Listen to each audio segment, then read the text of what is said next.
La Télé Pacifique est toujours enchantée de vous retrouver à l'heure d'Info Pacifique. Voici le sommaire de ce journal. Le juge d'instruction Jean-Wilner Morin interdit à l'ex-premier ministre haïtien Jean-Max Bellerive de quitter le territoire haïtien, décision qui survient dans le cadre de la procédure d'information ouverte contre Wilner Valsin, ancien secrétaire d'État à la planification inculpé de complicité d'assassinat. L'ancien DG du CNE, Jude Célestin, a été auditionné mardi dans le cadre de cette même affaire. Le Premier ministre Jacques-Guy Lafontaine promet d'acheminer aux parlementaires les copies des contrats liant l'État haïtien aux compagnies de téléphone opérant en Haïti dans le souci de faciliter leur travail de contrôle. Le ministère de la Culture se joint à la mairie de Carrefour pour organiser mercredi une soirée d'hommage à l'artiste Jean-Emmanuel Charlemagne, alias Mano Charlemagne, décédé le 10 décembre dernier à Miami. Le comité de 12 membres du Carnaval national de 2018 a été officiellement présenté à la presse mardi par le ministre de la Culture. La mairie de Port-au-Prince n'y est pas représentée. Pas encore de budget ni de thème pour ces festivités fixées au 11, 12 et 13 février 2018. Restez branchés, les détails c'est tout de suite.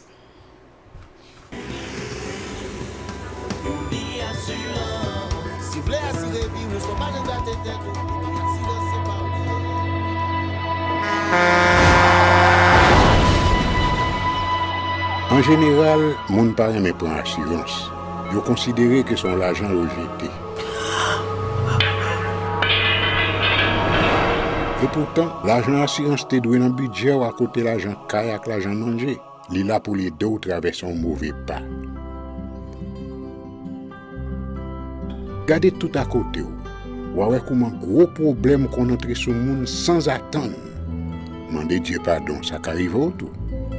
Une assurance dit ou précaution pas capon. Les malheurs arrivés, les faux amis flair saison a fait comme si on pas de jambe connaît. Une assurance après ta faire pour le jour, continuer vivre la vie quitter ce course là nan men nous. Uni Assurance. Vivez en toute assurance. Madame, Monsieur, bienvenue au développement de ce journal. L'ex-premier ministre de René Préval, Jean-Max Bellerive, sous le coup d'une interdiction de quitter le pays.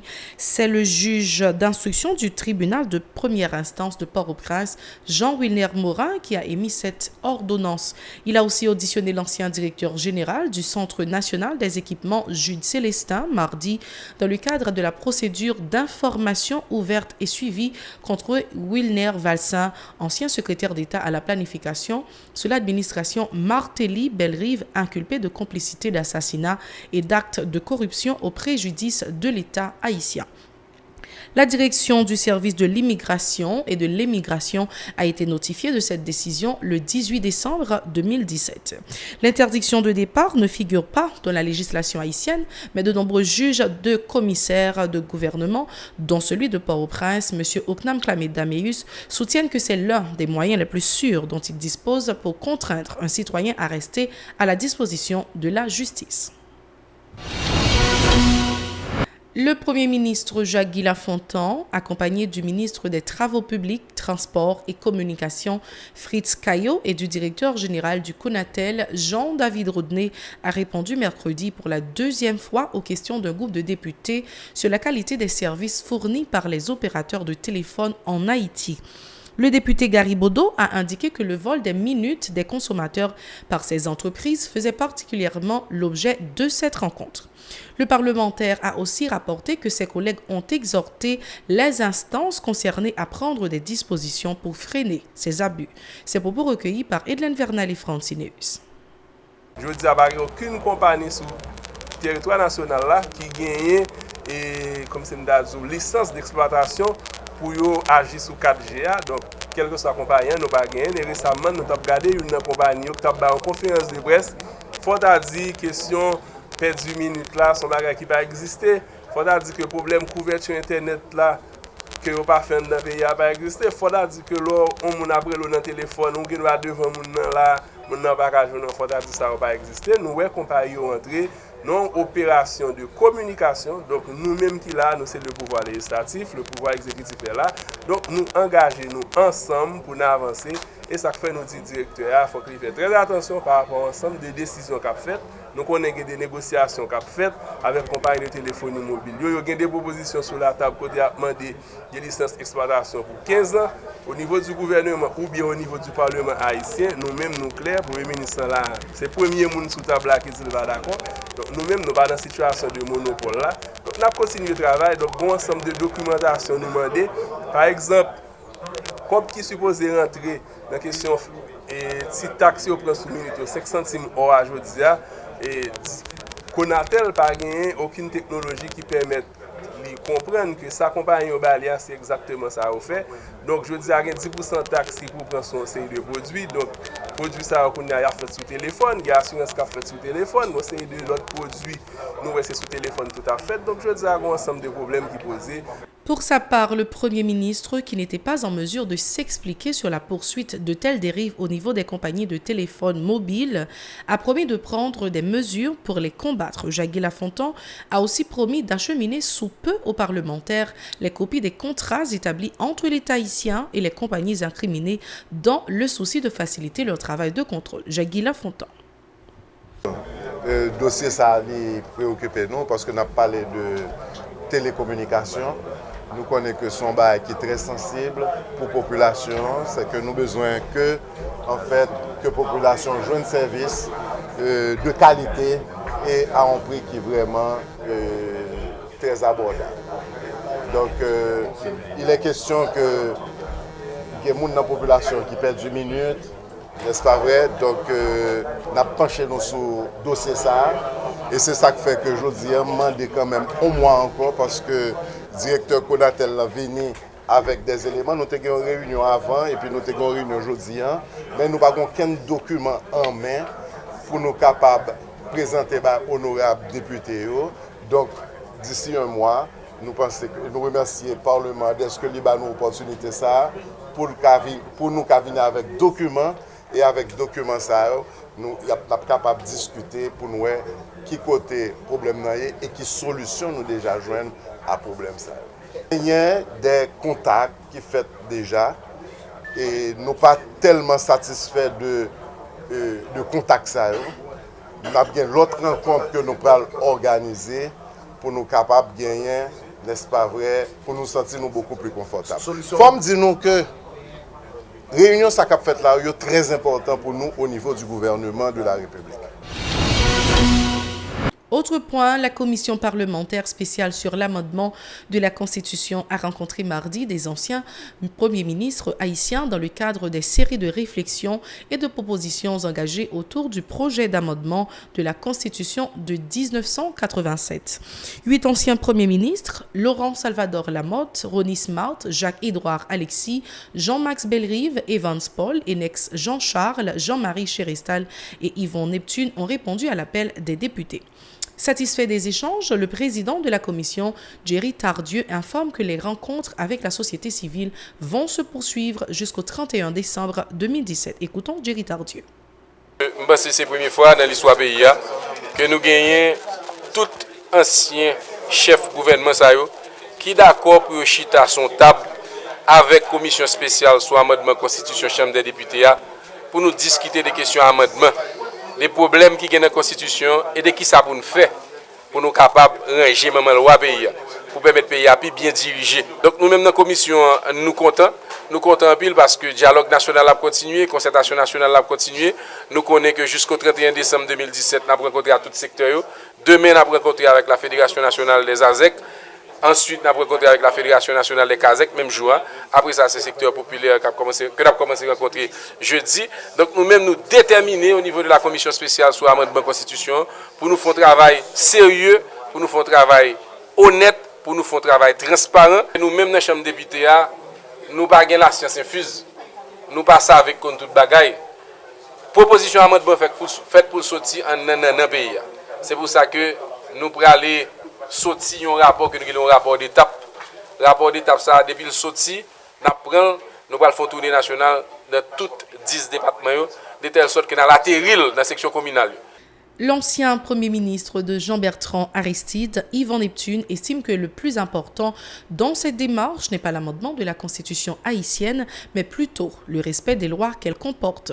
Ce qui, selon lui, serait conforme aux exigences démocratiques. Suivant ces précisions au micro de Nancy Constant et David Mercius. Question amendement, moi-même, je ne pas croire que l'État doit poser de grandes difficultés. Même lorsque la Constitution lit, ça nous les verrouille. Mais le gros problème, c'est que les gens qui sont dans l'État, les gens qui sont dans le pouvoir, qui ont une responsabilité pour appliquer sa Constitution. Moi, je pense que le problème, fondamentalement,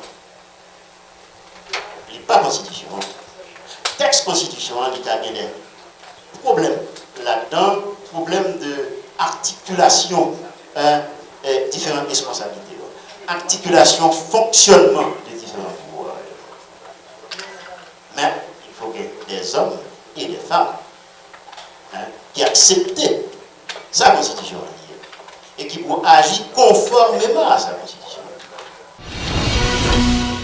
Le ministère de la Culture et la mairie de Carrefour organisent mercredi une soirée d'hommage à l'artiste haïtien engagé de renommée internationale Joseph-Emmanuel Charlemagne, alias Mano Charlemagne, décédé le 10 décembre dernier à Miami, aux États-Unis d'Amérique. Une soirée est également prévue le 21 décembre au kiosque Occidgentil au Champ de Mars pour honorer la mémoire du guitariste, chanteur et compositeur. Suivez les explications du directeur général du ministère de la Culture, Jean-Michel Lapin. Demain soir, en collaboration avec mairie Carrefour, nous avons un hommage dans Côte Plage, base Mano Charlemagne, et partenariat et ministère de la Culture avec mairie Carrefour, demain soir dans Carrefour.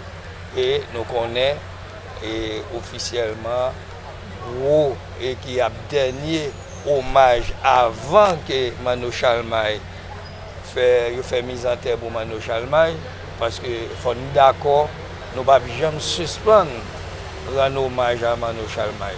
Même si nous ne pouvons pas suspendre rendre hommage à Azo, et que Assoya a un hommage à Azo qui a fait dans le kiosque Occidgentil.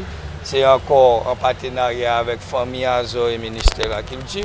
Et hommage avant Mano Charlemagne à l'an dernier de Merli, il a fait dans le kiosque Occidgentil. C'est jeudi soir, à partir de 6h du soir, côté que l'État haïtien, à travers le ministère de la Culture, a offert un podium libre sous coordination Fred Lizet pour tout artiste, tout danseur, tout chorégraphe, tout chanteur capable de contacter M. Fred Lizet pour capable de monter en programmation pour performer dans la soirée au maïs qu'a fait sur le kiosque Occidgentil jeudi soir à partir de 6h du soir. Et nous terminons notre journal avec la fête du lycée du 150e, communément appelé Lycée des jeunes filles, a célébré ce 19 décembre son 74e année de fondation. Les responsables de l'établissement, des parents, élèves et professeurs ont pris part aux activités socioculturelles organisées pour marquer l'événement. Ils ont salué la contribution de cet établissement à la formation de plusieurs générations de jeunes filles du pays. Reportage Mario Sylvain et Francineus.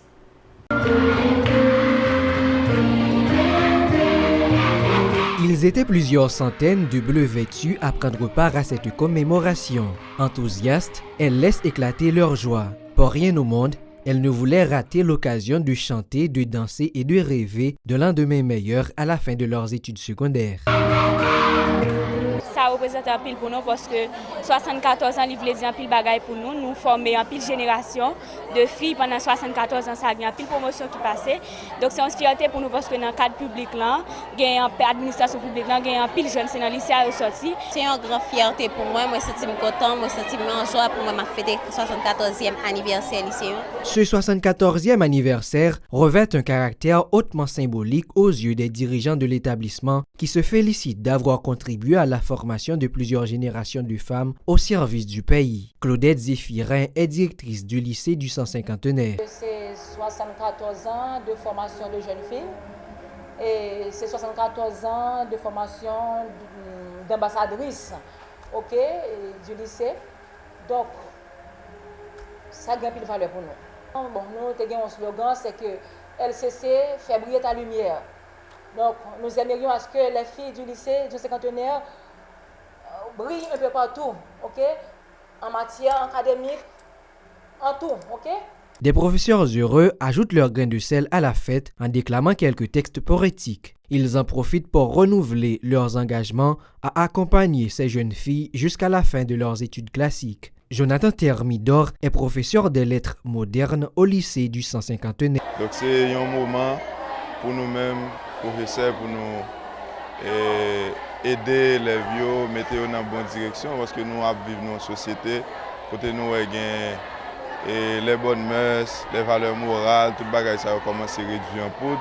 Le message là c'est pour les vieux valoriser tête plus toujours et pour qu'ils connaissent un pile monde qui travaille, qui pour faire lycée arriver, s'allier la journée jeudi. Fondé en 1943 sous le nom d'École secondaire des jeunes filles, le lycée du 150e est devenu une référence dans le milieu scolaire haïtien il y a des décennies.